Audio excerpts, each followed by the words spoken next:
Hey everyone, welcome back to my channel. Ka channel akala welcome le chu. Chuan voin ka bazar ni nia ka ba bazara chuan rasur voin to dlehi rasur na salatu claim in rasur zau chu claim in avoto mase adyak kan kalko adyak le tolu tu ko hai ka ma pon ka vlog ka lo sai kha hilai sarkar in hei kan area register area anti to chuan chu wangin pipe veil te an water dona lui an lui pipe lui khal ang lo an leak na sulu tuka chuwang sarkarin pipeline an change dona tun lai chu wang chuan lei veil te an lo laya hetan ka phone hetan kan dam yang boin chun khan eng lo ka lo e sin ha ka lo mu ka mun na salat tuka ka vlog the lawa chuan Ruasura anuam to kolum lumbak to lo tu na chuan nuam to lu tuk ni nge ni thumvel chu anuamang mase ni sat le chuan alum tong hei hi ka ba market a local burger kaleya helai local burger ania englo tomato le cabbage vel an telvea Chuchu local burger ka chak tuka kaleya hey burger panin ya. This is for 20 rupees I think 20 or 30 I think 20 one burger is for 10 rupees or chuan hey Melvin iduam burger iduam idu mo am local burger mase oily to claim One. Ayan local burger.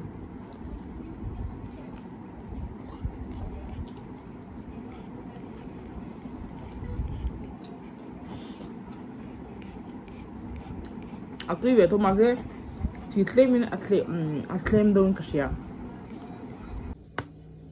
Hello, good morning le putang jewu tuna chon zing daranga area ka papa tiffin ka siam tuma aman min zan khan sandwich ka king du tia no chu sandwich alu sandwich ka king du tia chalu hita han ka tinga chan highlighting ka katanga chon hita han kan uranga ka sandwich ka siam sa chon he asir hi ten ka katzela chanju ya sitlam bang hi aman adulo chawang asir hi ten ka kat sak veka hetian butter hi heten claim in maksaka chon he hetian aredia chon pani han hetian kazaya helai hetian alai han kazai phela chon hetian atifin chu redia he sa tiffin dangka pe voin chu he mi tiffin hana ling lawa chuan a tiffin dangka pe chuan hei asar da hen ya kada saka ya hi chu ni lumlai chuan ereng tu pumpui ta na cha chuan Melvin school akal tua chuan ke po ka breakfast ka timek dona he a berin ke chop mai poha kan pan min sam saka mutmain poai engem tikha cheng eng perngen tikha cheng per kaselo mino comment ro eng tinge po hayen tia chwa thingpui ajwain chu mizo trong enge wan tiang kaselo chu thingpui han ka tela ajwain digestion tan achadua chu wang chuan ajwain tlem te ka tia voin minin khan dilli kharwa sura thleng mina vota chuan ma se han chet wak chuan thlan chu atla ve tho breakfast kan ai phut nga TV kan pa hai movie ka na boina chuan Melvin anen auto kan rider hey kan nu fine kan chesa di chu FP kan in FP tuna achantina minin kati naktuk an chola eat chol khane naktuk achante ina program an siama kanina khanan ui ha tinge moni kya hua bhaiya ha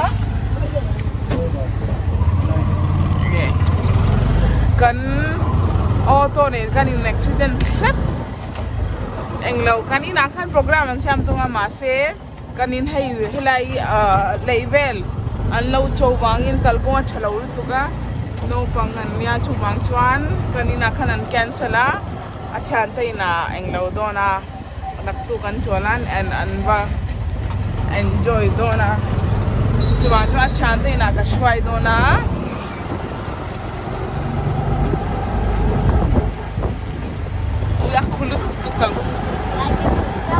like and subscribe like and subscribe going to min kan rasul no beng for three to vote ma se englo ini kan tiang akulutuk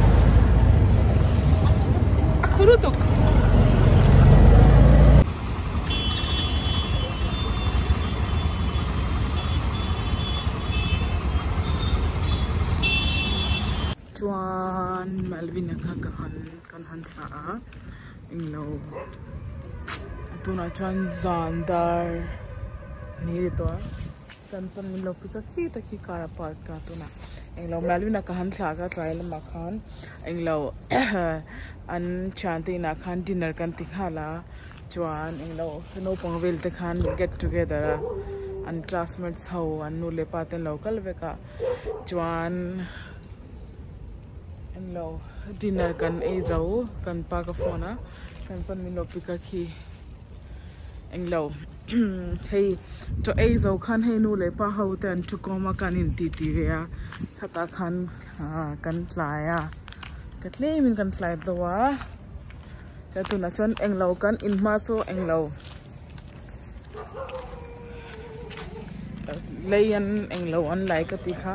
chuwa cha kan ma kan kari he lai han park ti anga in hung lama hian ka vlog kalo post tai vak lo atun ninhi in ka sha kalo post lo na kha claiming ka wai dawa nak tu kan in hule don nia till then good night sweet dream